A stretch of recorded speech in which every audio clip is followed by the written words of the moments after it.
రాహుల్ రామకృష్ణ నిజంగానే తాగి ట్విట్టర్‌లో పోస్ట్ చేసిండా? లేదంటే అతని అకౌంట్ హ్యాక్ అయిందా? ఎందుకు అతని ట్విట్టర్ హ్యాండిల్ తెల్లారేసరికి డిలీట్ అయిపోయింది?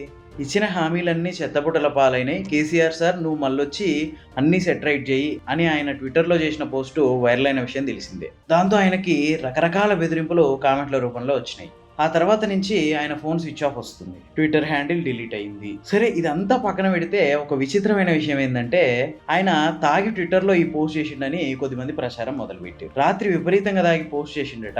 తెల్లారేసరికి అది గుర్తొచ్చి మొత్తం ట్విట్టర్ హ్యాండిల్‌నే డిలీట్ చేసిండట. అసలు రాహుల్ రామకృష్ణ తాగిన ముచ్చట ఈళ్ళకెట్లా తెలుసు?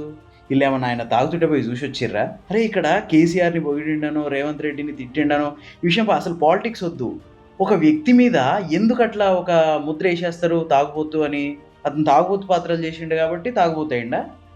లేదంటే గవర్నమెంట్‌కి వ్యతిరేకంగా పోస్ట్ చేసిండు కాబట్టి తాగుబోతయిండా? అరే మీ పాలిటిక్స్ మీరు చూసుకోండిరా భాయ్! ఎందుకు ఒక వ్యక్తిని తాగుబోతుని చేస్తారు? ఒక పోస్ట్ ఆధారంగా? అసలు ఇంతకీ అతను సేఫ్‌గానే ఉన్నాడా?